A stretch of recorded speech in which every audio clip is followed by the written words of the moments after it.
ما ته خو یقینا دومره ډېر خلک که زه پر دې باندې دا خبره وکړمه قسمي به نسم چې په یوه میاشت کې ما ته در 100 واره ډېر پر دغه غوږ دا خبره راتېرېږي خلک راته وایي چې وروره ته په چا څه کار لري چې نه کار په هغه څه کار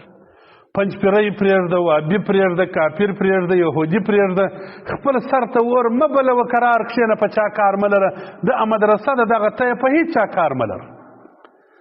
دا ما ته ما درته ویلې در 100 ډېر وارې که زه ووایم چې په یوه میاشت دا غوږ ته دا خبره خلک راته کوي لا به یې هم راته کوي او دا رقم به دا خبرې هم خلک ډېرې راته کوي در 100 وارې به زیات راته سوي چې ګوره مشکل به درته جوړ شي فتنه ده ضرر به خلک درته ورسي او دا به وسي او ها به وسي درته او دا دمکیانې به هم خلک راکوي چې که دې خوله نه کړه بنده دا در سره کوم او هر سره کوم تېره شپه لا هم خلکو میسیجان راته کړي یقین ما یو ورځ خلکو ته ویل یوه ورځ ما حساب کړل 10 میسجه پر دې راغلي وه چې ګوره که دې خوله نه کړه بنده دا در سره کوم دا یې هم راته ویلي وو چې ځان در باندې پټاوم دا یې هم راته ویلي وو چې پر موټر دې پټاو در کوم دا یې هم راته ویلي وو چې کور ته دې درځم او پلانه کوم دا خلک نن سبا خلک دغه خبرې چې حق وایي بیا خلک دا درته وایي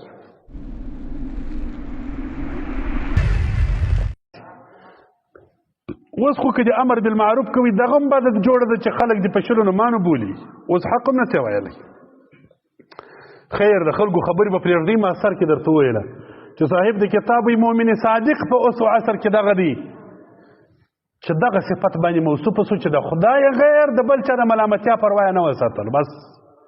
که دې څومره خلک بد بولي رب ته مه ملامتېږه د خدای جل جلاله سره مراقب واوسېږه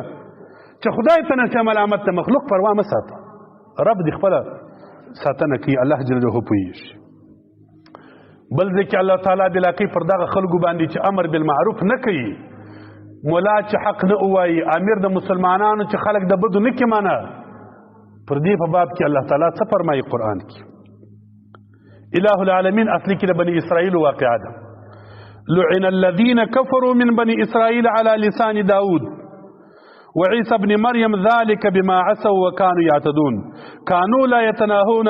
عن منكر وفعلوه لبئس ما كانوا يفعلون الله بلا كيف پر بني اسرائيل باندې لعنت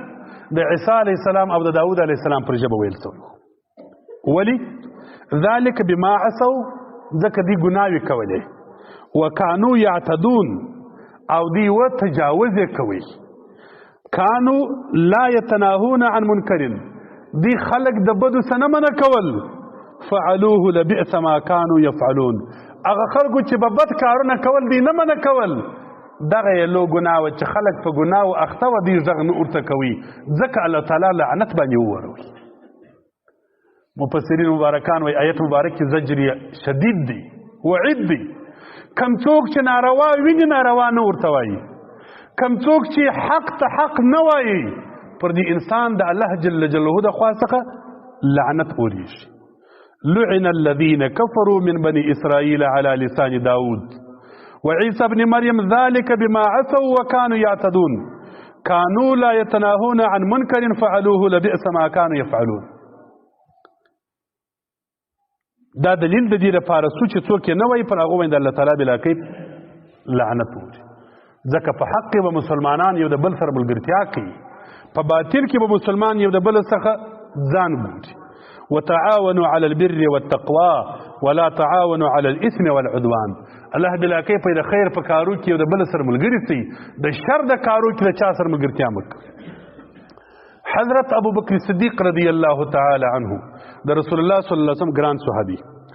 خطبه یې ویل د جمعې ورځ وه خلکو ته وویل یا ایها الناس انکم تقرؤون هذه الايه ای خلکو تاسو یو آیت د قرآن وایاست خو تعویل یې غلط کوئ پوهیږئ نه هغه کم آیت دی الله بلا کیف یا ایها الذین آمنوا علیکم انفسکم ای انسانانو خپل د ځان لحاظ وساتي خپل د نفس لحاظ وساتي خپل ځان وساتي د بدو څخه لا یضرکم من ضل اذا اهتدیتم که تاسو پر حق باندې واست بل څوک ګمراه سو د هغه ګمراهي ته تاوان نه رسي ابو بکر صدیق ته مبارک صحابه ته وایي وایي تاسو خو دغه آیت وایاست خو په معنا یې نه پوه سوي تاسو د دې آیت څخه دا معنا اخیستې ده چې ګوره خپل ځان د بدو راوګرځوه په بل چا کار مه لره دا یې نه ده معنا زموږ پښتانه م وایي که نه اکثره خلکو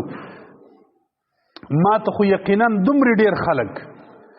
که زه پر دې باندې دا خبره وکړمه قسمي به نسم چې په یوه میاشت کې ما ته در 100 واره ډېر پر دغه غوږ دا خبره راتېرېږي خلک راته وایي چې وروره ته په چا څه کار لري چې نه کار په هغه څه کار پنجپیری پرېږده وابي پرېږده کافر پرېږده یهودي پرېږده خپل سر ته اور مه بلوه قرار کښېنه په چا کار مه لره د مدرسه د دغه ته په هېڅ چا کار مه لره دا ما ته ما درته ویلې در 100 ډېر وارې که زه ووایم چې په یوه میاشت دا غوږ ته دا خبره خلک راته کوي لا به یې هم راته کوي او دا رقم به دا خبرې هم خلک ډېرې راته کوي در 100 وارې به زیات راته څه وي چې ګوره مشکل به درته جوړ شي فتنه ده ضرر به خلک درته ورسي او دا به وسي او ها به وسي درته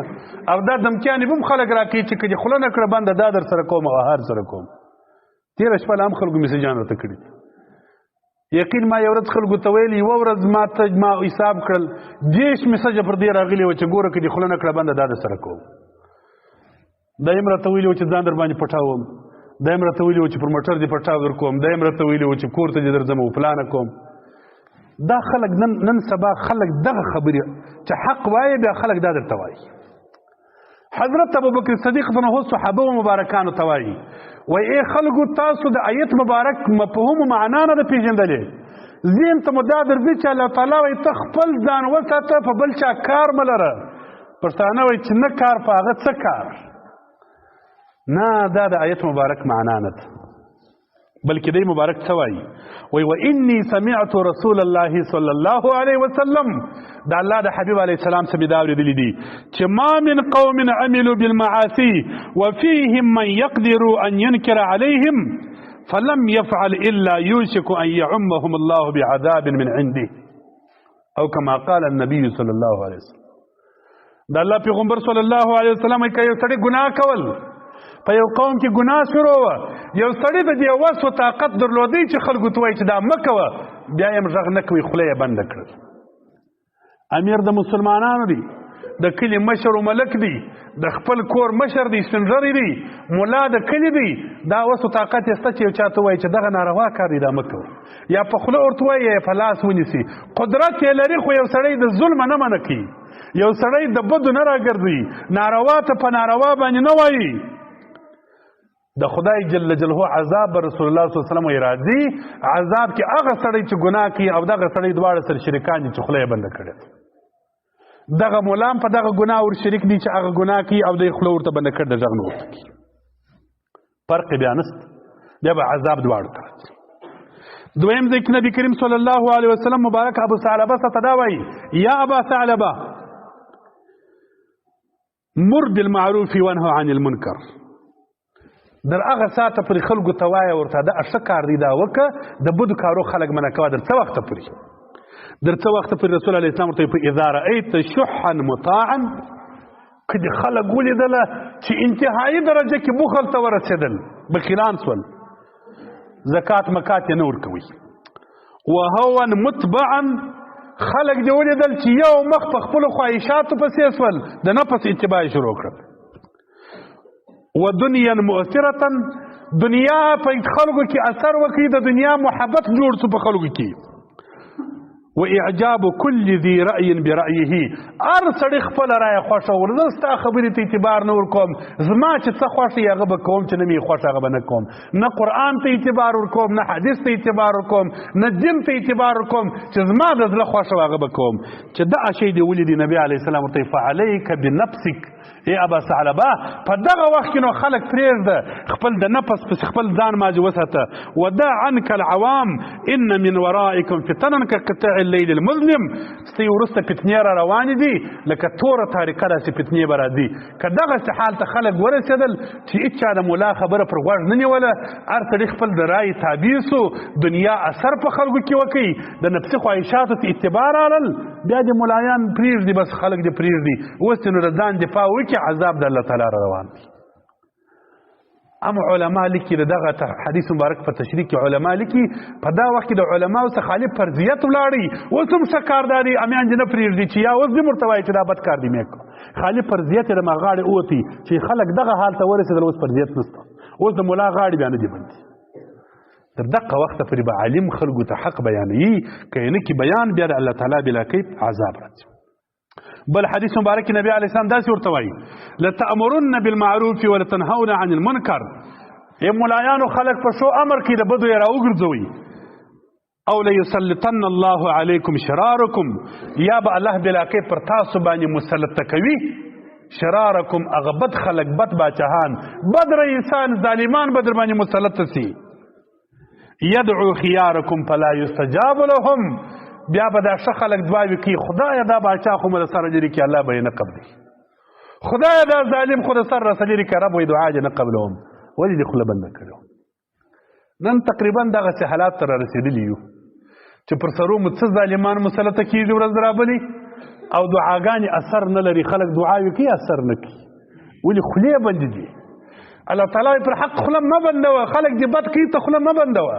که تا خوله بنده کړله بیا به داسې وخت در باندې راولم ظالم به در باندې مسلطه کړم بیا ته دعاوې کوه زه یې نه قبلوم. دا